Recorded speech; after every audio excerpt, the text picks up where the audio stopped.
मत सोच कि तेरा सपना पूरा क्यों नहीं होता। जिस इंसान के कर्म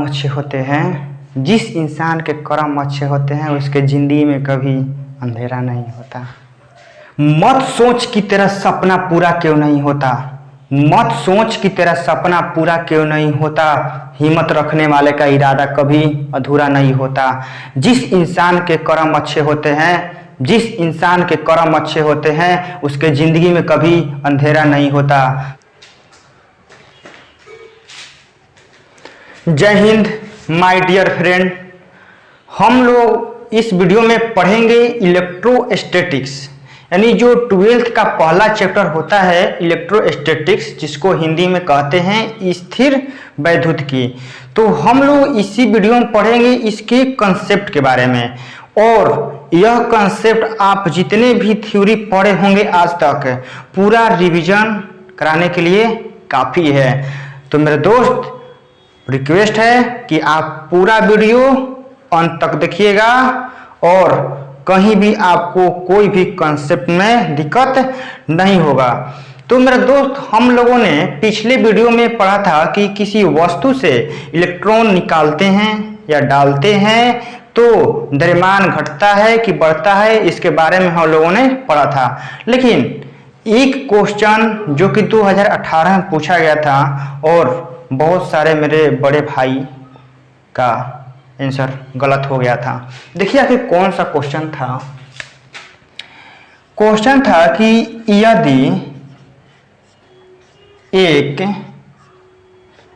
वस्तु को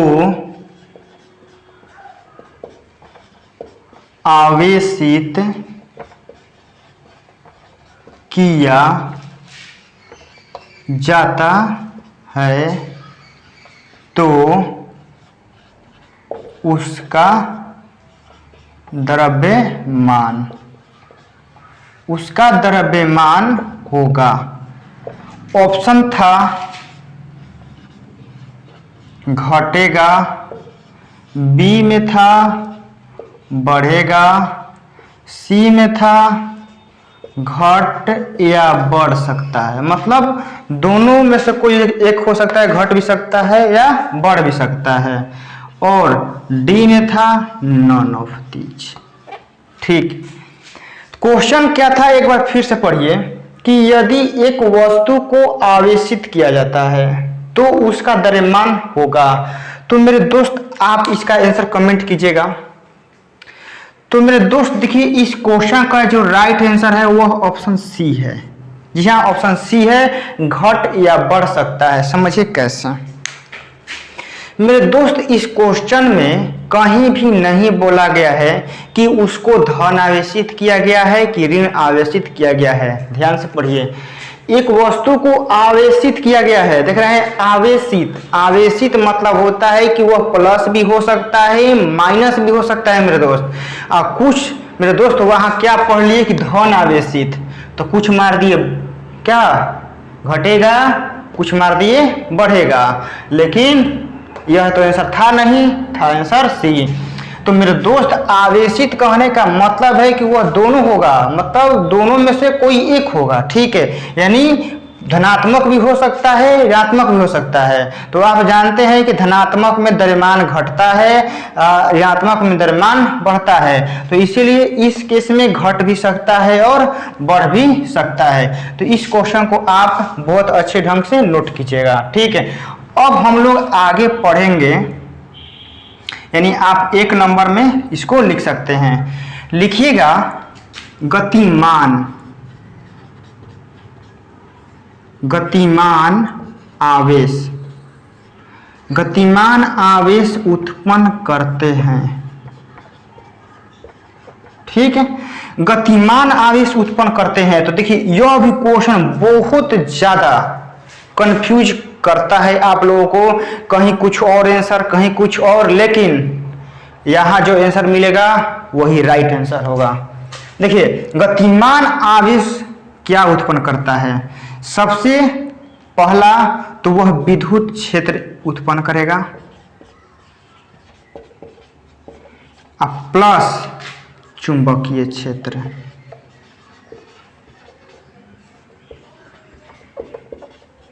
ठीक है, तो आप याद रखिएगा कि गतिमान आवेश विद्युत क्षेत्र और चुंबकीय क्षेत्र दोनों उत्पन्न करते हैं। और आप 2 नंबर में लिखिएगा कि अचर वेग से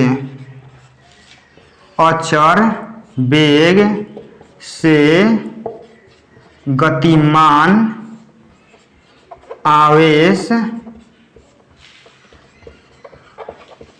उत्पन्न करते हैं। ठीक है, अचर वेग से गतिमान आवेश उत्पन्न करते हैं। तो मेरे दोस्त, यह भी विद्युत क्षेत्र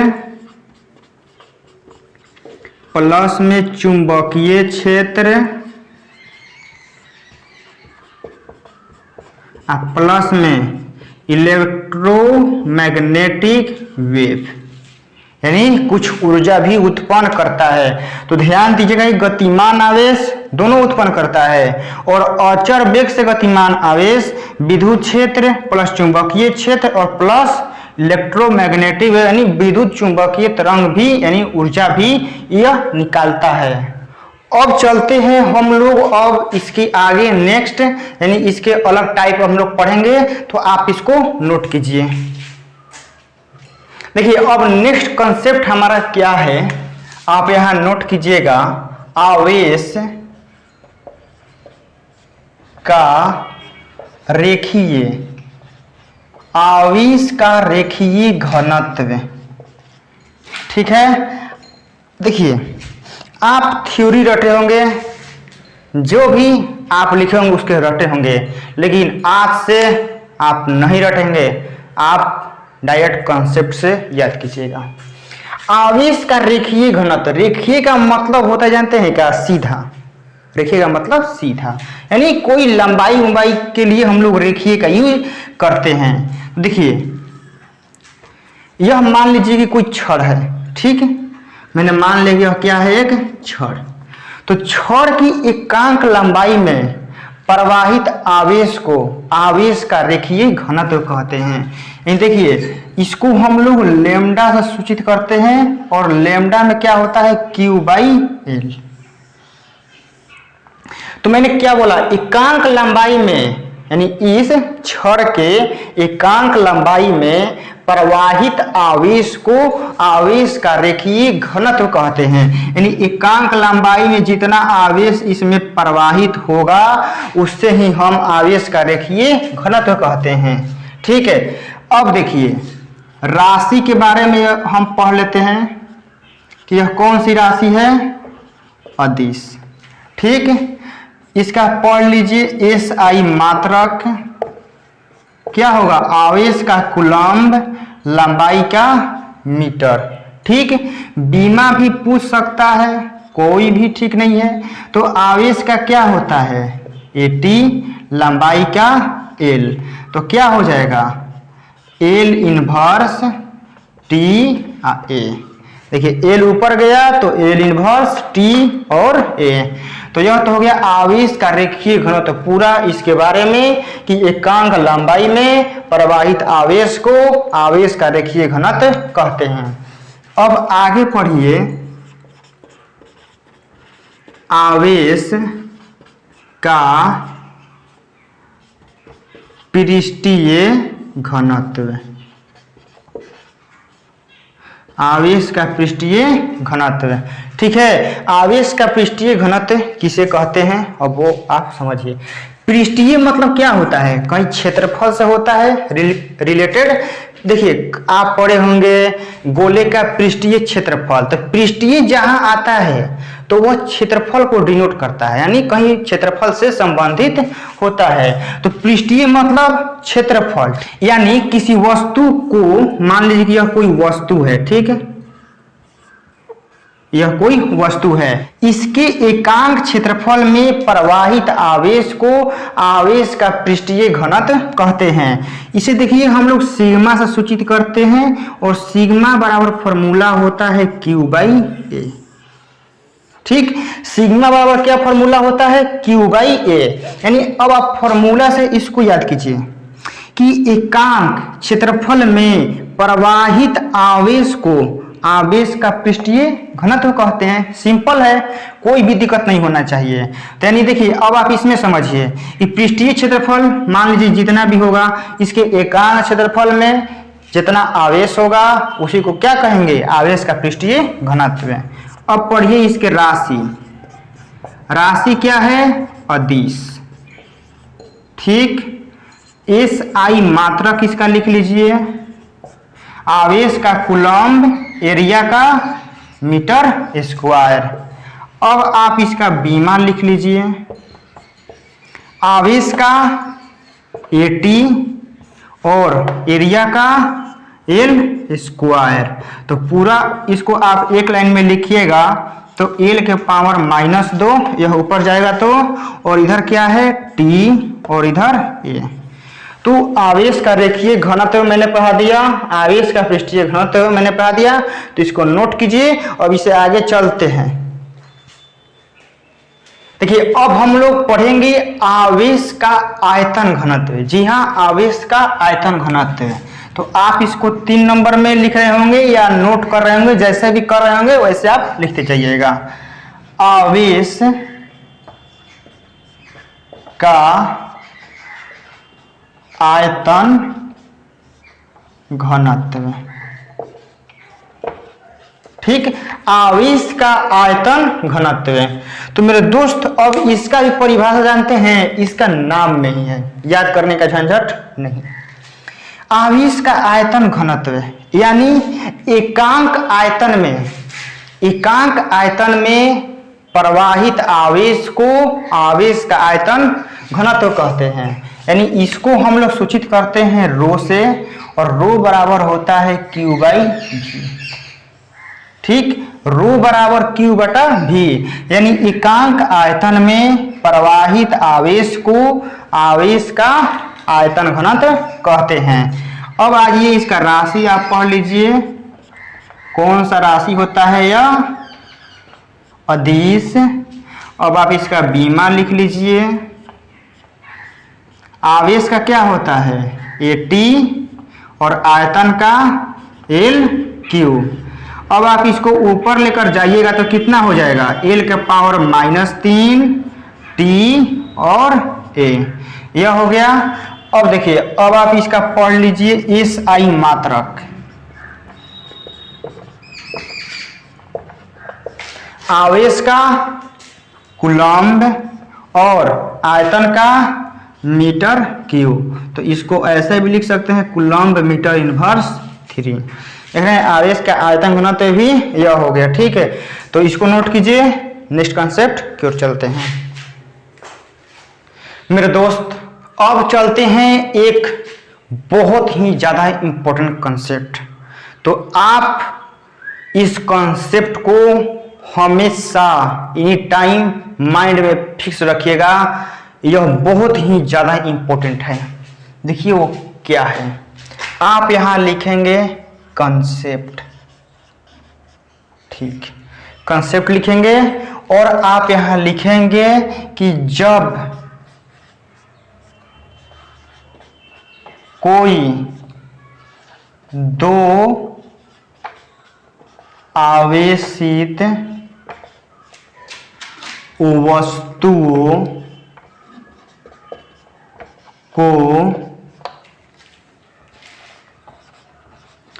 परस्पर संपर्क में लाकर हटाने के बाद उन दोनों वस्तुओं पर समान आवेश हो जाता है। मेरे दोस्त कहने का मतलब है कि जब भी कोई दो आवेशित वस्तुओं को परस्पर संपर्क में लाकर और हटाइएगा तो उन दोनों वस्तुओं पर जो आवेश का मान होगा अब बराबर बराबर हो जाएगा। देखिए कैसे, मान लीजिए कि यह कोई वस्तु है, इसका नाम मैं ए ले लेता हूँ, ठीक। और इस पर आवेश मैं ले लेता हूँ Q1, ठीक। और यह कोई दूसरा वस्तु है, इसका नाम मैं B ले लेता हूँ, और इस पर जो आवेश होगा वह मैं कितना लेता हूँ Q2। यानी वस्तु A पर आवेश Q1 है और वस्तु B पर आवेश कितना है Q2 है। यह है संपर्क से पहले, संपर्क से पहले। अब मैंने क्या किया कि इन दोनों वस्तुओं को आपस में संपर्क कराया, A और B, ठीक। अभी क्या है, यह संपर्क में है। फिर मैंने क्या किया कि अब मैं इन दोनों को अलग कर रहा हूं, यानी एक को यहाँ और मैंने फिर एक को मैंने यहाँ रख दिया। इसका भी नाम अभी A है, इसका भी नाम B है।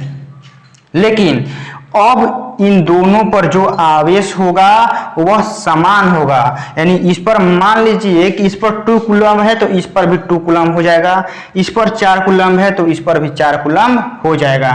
तो समझिए यहाँ पर इस केस में आवेश कितना है, आवेश Q1 प्लस Q2, टोटल कुल आवेश कर दीजिए। पहले के केस में कुल आवेश कितना है Q1 प्लस Q2। अब इन दोनों पर आवेश सेम है तो मैं इस पर Q मान लिया और इस पर Q, ठीक।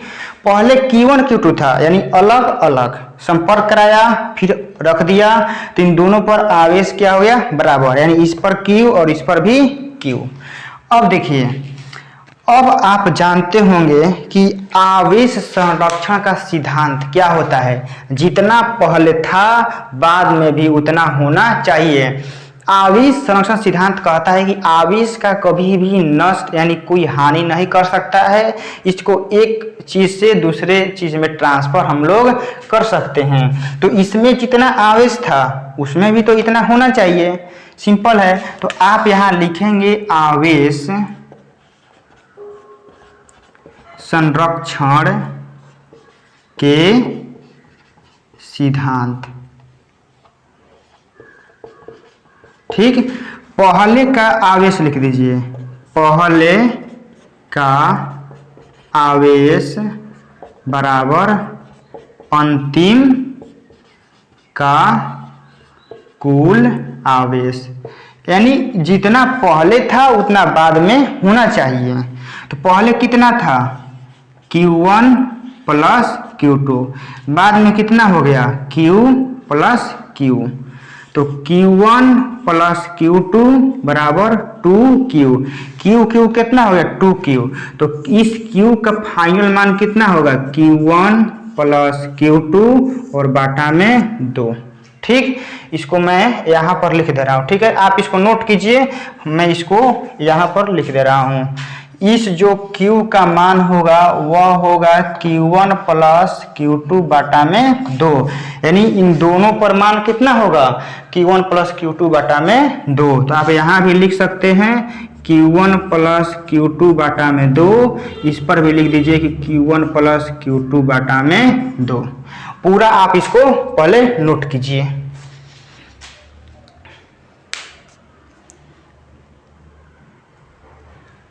आप यह नोट कर लिए होंगे। तो अब चलते हैं कि आखिर इससे क्वेश्चन कैसे बनाया जा सकता है और क्वेश्चन को समझते हैं, क्वेश्चन कैसे हम लोग बनाएंगे। तो मेरे दोस्त, क्वेश्चन पहला ये है कि यदि ऐसे नहीं, मान लीजिए कि यह कोई वस्तु A है, इस पर 2 माइक्रो कूलम्ब आवेश है, ठीक। और यह वस्तु है, इस पर मैं ले लेता हूं मान लीजिए कि 8 माइक्रो कूलम्ब, ठीक। और यह वस्तु B है, यानी वस्तु A पर 2 माइक्रो कूलम्ब, वस्तु B पर 8 माइक्रो कूलम्ब। यह अभी संपर्क से पहले है।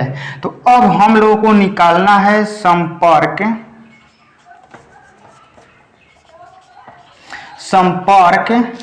के बाद, यानी संपर्क कराने के बाद इन पर आवेश अब कितना हो जाएगा।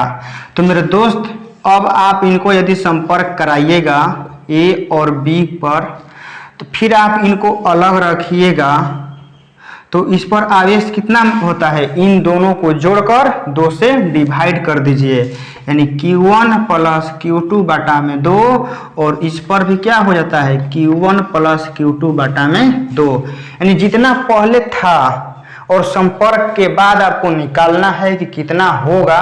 तो आप क्या कीजिए कि इन दोनों को जोड़कर 2 से डिवाइड कर दीजिए, यानी Q का मान क्या होगा 2 माइक्रोकूलम्ब प्लस 8 माइक्रोकूलम्ब बटा में 2, तो 10 माइक्रोकूलम्ब बटा में 2, 2 से कटा दीजिए 5,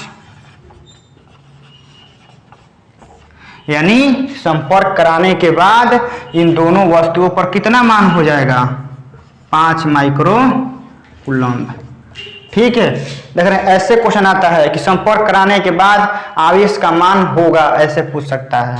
सेकंड क्वेश्चन, यह कोई वस्तु है, इस पर मैं ले लेता हूँ 4 माइक्रोकूलम्ब, ठीक, और यह वस्तु है, इस पर मैं ले लेता हूँ माइनस का 12 माइक्रोकूलम्ब, और यह B है और यह A है। अब इन दोनों को निकालना है कि संपर्क के बाद कितना होगा।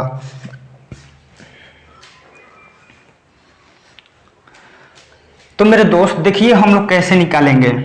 सबसे पहले आप Q को मान निकालिए, यानी हम लोग Q का मान निकालेंगे। तो Q बराबर क्या होता है Q1 प्लस Q2 और बटा में 2, तो Q1 का मान 4 माइक्रोकूलम्ब, Q2 का मान -12 माइक्रोकूलम्ब और बटा में 2। तो अब देखिए 4 में से 12 गया, -8 माइक्रोकूलम्ब और बटा में 2, 2 से कटा दीजिए 4 बार में, यानी -4 माइक्रोकूलम्ब, यानी इन दोनों पर जो आवेश होगा संपर्क कराने के बाद वह कितना होगा -4 माइक्रोकूलम्ब। तो ऐसे ऐसे क्वेश्चन आपके एग्जाम में पूछे जाते हैं। तो बस आप यह सीरीज देखते रहिए, एक भी क्वेश्चन छूटेगा नहीं। इसी के साथ इस क्लास को यहीं पर समाप्त करता हूं, और नेक्स्ट वीडियो में हम लोग पढ़ेंगे कूलम्ब के नियम, यानी कूलम्ब का नियम जानते हैं कि आपके लिए बहुत ज़्यादा इम्पोर्टेंट होता है। तो आप अपने दोस्तों को बता दीजिएगा कि पूरा रिवीजन करना है, तो यह वीडियो देखना पड़ेगा। इसी के साथ मिलेंगे नेक्स्ट वीडियो में। जय हिंद, जय भारत।